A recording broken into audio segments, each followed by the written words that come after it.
오늘 수요예배 로마서 11장 7절에서 12절입니다. 로마서 11장 7절에서 12절.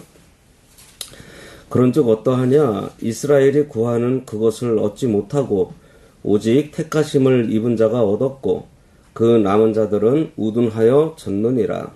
기록된 바 하나님이 오늘까지 그들에게 혼미한 심령과 보지 못할 눈과 듣지 못할 귀를 주셨다 함과 같으니라. 또 다윗이 이르되 그들의 밥상이 올무와 덫과 거치는 것과 보응이 되게 하시옵고 그들의 눈은 흐려 보지 못하고 그들의 등은 항상 굽게 하옵소서 하였느니라. 그러므로 내가 말하노니 그들이 넘어지기까지 실족하였느냐? 그럴 수 없느니라. 그들이 넘어짐으로 구원이 이방인에게 이르러 이스라엘로 시기나게 함이니라. 그들의 넘어짐이 세상의 풍성함이 되며 그들의 실패가 이방인의 풍성함이 되거든 하물며 그들의 충만함이리요. 오늘 말씀의 제목은 이스라엘이 우둔해지고 구원이 이방으로 감입니다. 지난주에 하나님께서 남은 자를 남겨두시고 그들을 통해서 구원 역사를 이루어 가신다는 말씀을 보았는데요. 오늘은 택하심을 받지 않은 이스라엘 사람들이 우둔해지고 넘어짐으로 하나님께서 구원을 이방인들에게 이르게 해서 이스라엘이 그들을 시기하게 하여 다시 돌아오게 하신다는 그런 말씀을 기록하고 있습니다. 7절.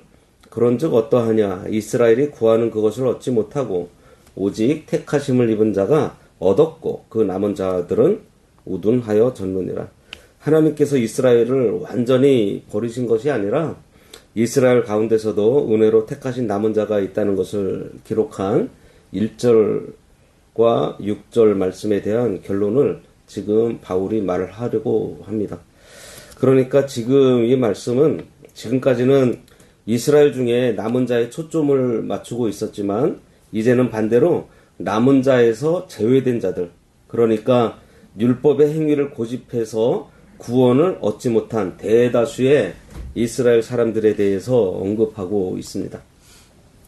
이처럼 구원은 전적으로 하나님의 선택과 은혜에 달려있고 인간의 행위로는 결코 얻을 수 없으므로 율법을 지키는 행위만을 고집하고 있는 이스라엘이 구하는 것은요, 하나님의 뜻에 맞지 않는다는 것을 바울이 전제하면서 논리를 전개하고 있어요.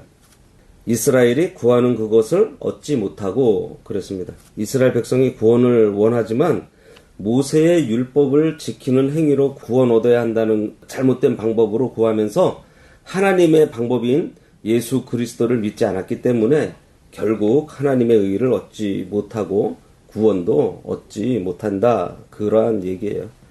사실 유대인들은 메시아를 대망하는 열정이 있었어요. 그런데 근본 의도를 망각한 채, 그러니까 율법의 실체 되시는 그리스도를 보지 못하고 외형적인 율법을 지키는 것을 위해서 노력해 왔던 것입니다. 하지만 구원은 전적으로 무능한 인간이 율법을 지킴으로 얻어지는 것이 아니에요. 하나님의 주권으로 택하신 개인들에게 주어지는 하나님의 은혜입니다. 이어지는 말씀이 오직 택하심을 입은 자가 얻었고 그렇게 말씀하고 있어요. 이 말씀은 문맥으로 볼 때 5절처럼 바알에게 무릎을 꿇지 않은 7,000명의 남은 자처럼 하나님께서 이스라엘 중에서도 택하신 남은 자가 구원을 얻는다는 것을 가리키고 있고요. 이어지는 여기에서 지금 남은 자는요, 하나님의 택하심을 받지 못한 대다수의 이스라엘 사람들을 가리키고 있는 말입니다. 누구나 다 그리스도를 믿는 것이 아니고 오직 하나님께서 택한 자만 믿을 수 있다는 것을 말씀하고 있어요. 사도행전 13장 48절에 보면 믿기로 작정된 자는 다 믿더라, 이러한 말씀이 있습니다. 그 남은 자들은 우둔해졌다, 이렇게 말씀하고 있어요. 우둔하다는 것은요, 생각이 굳어져서 감각이 없어진 것을 말합니다. 그래서 이해력이 떨어지고 둔해서 행동과 판단이 무뎌진 상태, 한마디로 무감각한 상태를 말해요. 대다수의 이스라엘 사람들은 잘못된 종교적 열심으로 인해서 하나님께 대해서 본질적으로 무감각해졌습니다. 이것은 어떤 의미에서는요, 하나님께서 이스라엘에게 내리신 징계예요. 자기 자신이 죄인이고 무능하다는 것을 깨닫고 자기가 깨어진 다음에 그리스도를 영접할 수 있는데, 그리스도를 믿지 않고 자기의 노력과 자기의 공로로 구원을 받으려고 하니 하나님에 의해서 점점 더 멀어지게 된 것이에요. 그러니 하나님과 멀어진 다음에 어떻게 해야 돼요? 이 마음이 우둔해진 것입니다. 분별력이 없어진 거예요. 감각이 없어진 거예요. 죄가 죄인지 모르고 의가 의인지 모르고, 이사야서에서 앞에서 우리가 봤듯이 광명을 흑암으로 삼고 흑암을 광명으로 삼는, 아무리 율법의 행위를 엄격하게 지켜서 애를 써도 의인은 얻지 못합니다. 마음만 점점 더 피폐해지고 완고해지고 우둔해질 수밖에 없어요. 서기관들과 바리새인들 보세요. 그들에게 열심은 있었지만 결국 예수를 십자가에 못 박아 죽이는 완악함을 보여줬잖아요. 8절에 기록된 바 하나님이 오늘까지 그들에게 혼미한 심령과 보지 못할 눈과 듣지 못할 귀를 주셨다 한과 같으니라. 이 말씀은 이사야서 29장 10절과 신명기 29장 4절을 인용하고 있어요. 그리고 이사야 6장 9에서 10절의 말씀도 반영하고 있습니다. 하나님의 선민으로 부름받은 이스라엘은 그들의 역사 속에서 수도 없이 많은 하나님의 역사하심을 보았습니다. 그리고 그것들을 기록해서 계속해서 읽고 보았고, 그리고 구전으로 부모들에게서 듣고 있었어요. 하지만 그들은 하나님의 말씀이 무엇인지 전혀 깨닫지 못하고 계속 죄 가운데 머물고 있다가 신약 시대에 와서 구약에서 그렇게 계시하고 알려주신 하나님의 아들 그리스도를 알아보지 못하고 결국은 어떻게 했어요? 십자가에 못 박는 엄청난 죄를 범하게 됩니다. 이러한 상태를 바울은 혼미한 심령, 보지 못할 눈, 듣지 못할 귀라고 3번씩이나 강조함으로써 그들의 비참한 상황을 전하면서 불순종함으로 이미 굳어져 버린 그들의 영혼이 마비된 상태, 이것을 지적해주고 있어요. 이것은 하나님께서 그들을 택하지 않으셨기 때문입니다. 여기서 오늘까지라고 하는 이 표현은 바울의 관점에서 볼 때 유대인들이 메시아에 대해서 우둔해진 것, 그리고 더불어서 그들의 죄악이 지금까지 계속되고 있다는 것을 말하고 있는 거예요. 그리고 이 말씀의 주어가 하나님으로 되어 있다는 것은요, 구원이나 또 유기에 있어서 모든 것이 하나님의 절대 주권 아래에 있다는 것을 강조하고 있습니다. 이렇게 불택자는 구원받을 자가 아니고 하나님의 진노의 대상이에요. 그러니 복음을 듣기는 해도 깨닫지 못하고요, 보더라도 알지 못한다는 것입니다. 9절, 또 다윗이 이르되 그들의 밥상이 올무와 덫과 거치는 것과 봉이 되게 하시옵고. 바울이 다윗의 시를 인용하고 있는 이 9절과 뒤에 나오는 10절은 시편 69편 22절과 23절 말씀입니다. 그런데 시편 69편의 내용은 원수에 대한 신적 보복을 기원하고 있는 기도문인데, 여기 신약에서 바울은 그리스도의 순환과 연관해서 자주 사용하고 있어요. 시편에서는 선한 사람에게 극심한 고통을 주는 악인이 평안히 식탁을 대하고 있을 때 하나님의 심판하심이 적군의 침략으로 나타나기를 기원하고 있는 시이지만, 바울은 원문과는 약간 다르게 이 시편을 재해석하면서 인용하고 있습니다. 바울은 오늘 본문에서 원문에 있는 그들의 목전에라는 구절을 삭제했어요. 그리고 상징적인 의미로 밥상이라는 표현을 사용하고 있는데, 밥상은 사람이 대하고 있는 일상의 삶을 의미하고 있습니다. 그러니까 생명의 근거라는 의미로 올무와 덫과 거치는 것은 파괴와 상실이라는 의미로 사용하고 있는 거예요.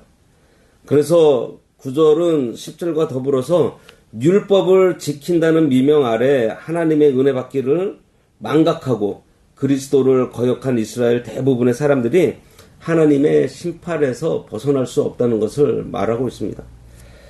10절 그들의 눈은 흐려보지 못하고 그들의 등은 항상 굽게 하옵소서 하였느니라.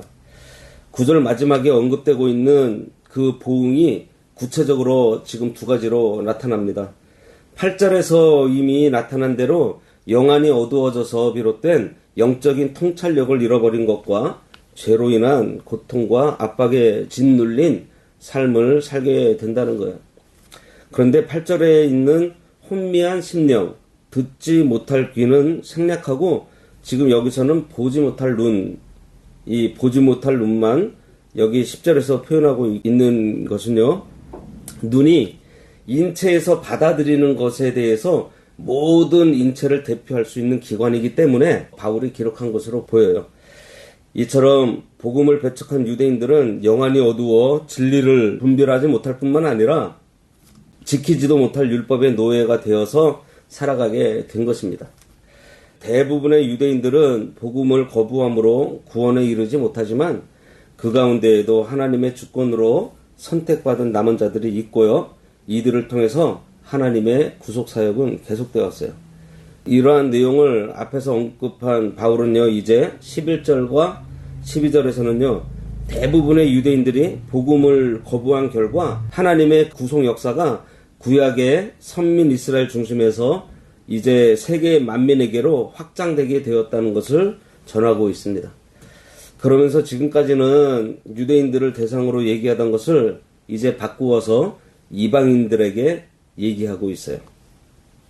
11절에 그러므로 내가 말하노니 그들이 넘어지기까지 실족하였느냐 그럴 수 없느니라. 그들이 넘어짐으로 구원이 이방인에게 이르러 이스라엘로 식인하게 함이니라. 바울은 예상되는 독자들의 질문에 답하는 방법을 다시 사용하고 있습니다. 그래서 이스라엘이 완악한 것은 사실이지만 그들 모두가 영원히 유기된 것이 아니라는 것을 밝히고 있어요. 그들이 넘어지기까지 실족하였느냐. 앞에서 밝힌 대로 이스라엘이 완악하고 우둔하게 된 것은 틀림없지만 절대적으로 유기된 것이 아니라는 것을 보여주고 있는 말씀입니다. 이스라엘이 실족하게 된 것은 하나님의 목적을 숨겨두었던 것인데 그것이 이방인들에 대한 복음의 전파의 기회로 활용되는 것을 말하려고 하는 거예요. 그리고 여기에 넘어진다는 것과 실족한다는 것을 이 구별하기가 사실 좀 힘든데 이 전자인 넘어지기는요 보다 강한 의미로 되돌릴 수 없는 결정적인 타락을 의미하고 있고요. 실족했다는 것은 넘어진 상태까지 다다라 있는 아슬아슬한 상태를 얘기하고 있습니다. 그러니까 여기서 넘어졌다는 것은요. 예수 그리스도를 인정하지 않고 십자가에 못 박아 죽인 죄를 말합니다. 그래서 이 말씀은 이스라엘이 그리스도를 믿지 않았기 때문에 하나님의 은혜에서 떨어졌지만 아주 타락해서 멸망하는 데까지 나간 것이 아니라는 거예요. 그 이유는 앞에서 우리가 살펴본 1에서 4절의 내용대로 이스라엘이 실족하긴 했더라도 다시 회복할 수 없는 결정적인 타락에 빠진 것은 아니고요. 이스라엘이 일시적으로 넘어져서 구원이 이방에 나갔다가 그들 중에도 남은 자가 이미 선택되어 있고요. 선택된 그들은 반드시 구원될 것이기 때문에 여기 그럴 수 없느니라. 그들이 넘어짐으로 구원이 이방인에게 이르러 이스라엘로 식인하게 함이니라. 이 바울이 자주 사용하는 말이 또 나왔습니다. 바울은 이스라엘이 넘어짐으로 구원이 이방인에게 이르게 되었다고 지금 말하고 있어요. 이 말씀은 이스라엘의 불순종한 결과를 잘 보여주고 있어요. 이스라엘이 배척한 복음의 물결은요, 이방인에게로 넘쳐 흘렀습니다. 그러니까 유대인이 그리스도를 배척한 것이 이방인으로 하여금 하나님을 영접할 수 있는 계기가 되었다는 거예요. 사도행전에 나타난 초대교회의 역사는요, 유대인들의 그 박해로 사방으로 흩어진 성도들이 각 지방으로 나가서 이방인들에게 복음을 전했다는 사실을 잘 알려주고 있잖아요. 이스라엘은 이방 사람들이 하나님께 나와서 하나님을 아버지로 섬기며 복받는 것을 보고 시기가 나서 그들도 하나님께 돌아오게 된다는 것입니다. 개인적으로도 가족 중에 예수를 믿고 신앙생활을 잘 함으로 복받는 사람이 생기면요, 가족들이 시기가 나서 그를 따라서 믿게 되기도 해요. 여기서 시기는요, 악한 생각에서 나온 시기가 아니고 다소 긍정적인 의미로서 이스라엘이 다시 하나님의 뜻에 복종하게 되었다는 자극을 뜻하고 있습니다. 그러니까 전혀 구원받지 못할 것이라고 생각하던 이방인들이 구원받는 것으로 인해서 유대인들이 시기하게 되었고, 이러한 자극을 받아서 그들이 구원을 얻게 될 것을 의미하고 있습니다. 이처럼 하나님은 유대인의 넘어지고 실족하는 것을 통해서 이방인은 물론 다시 유대인들에게도 구원에 이르는 길을 열어주셨어요. 참 신비로운 구원의 섭리를 펼치고 계십니다. 12절, 그들의 넘어짐이 세상의 풍성함이 되며 그들의 실패가 이방인의 풍성함이 되거든 하물며 그들의 충만함이리요. 세상과 이방인이, 그리고 넘어짐과 실패, 이렇게 대꾸를 이루는 두 병행구는요, 11절 말씀을 요약해 주고 있습니다. 여기서 세상의 부요함은요, 복음을 듣고 구원의 풍성한 은혜를 얻어서 천국의 시민이 되는 것을 가리키고 있습니다. 따라서 바울이 말하고자 하는 것은 이스라엘이 실족하게 된 것이 이방인도 구원에 이르게 하는 유익이 되어서 그것도 은혜라는 거예요. 하물며 그들의 충만함이려. 참 그 깊이가 있는 말씀이에요.